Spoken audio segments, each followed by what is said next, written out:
श्री कृष्ण कण कण में व्याप्त हैं, तो फिर विग्रह की पूजा क्यों करनी चाहिए महाराज जी? क्या जब श्री कृष्ण कण कण में व्याप्त है तो मूर्ति में भी श्री कृष्ण है ना, तो फिर निषेध क्यों? फिर आप क्यों कहते हो क्यों पूजा करनी चाहिए? उनकी रुचि है, उनकी रुचि जब कण कण में व्याप्त है तो उसमें मानकर पूजा करे तो निषेध क्यों? ये वृत्ति क्यों?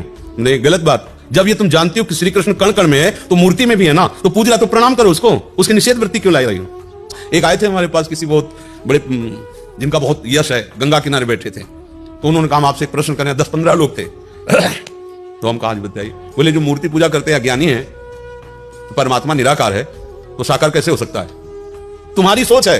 अरे जो निराकार वही साकार, जो साकार वही निराकार, कैसे? बर्फ में जल ही जल भरा हुआ है, आप उसको रख के देखो जल हो जाएगा।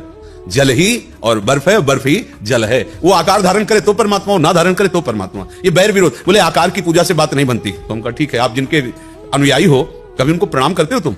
बोले हाँ, वो तो रोज हमारे घर में छवि विराजमान। फिर किसके निषेध किसको कर रहे हो?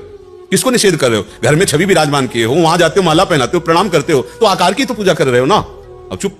मंत्र कहां से मिला था? निराकार आके बोला था तुम्हें?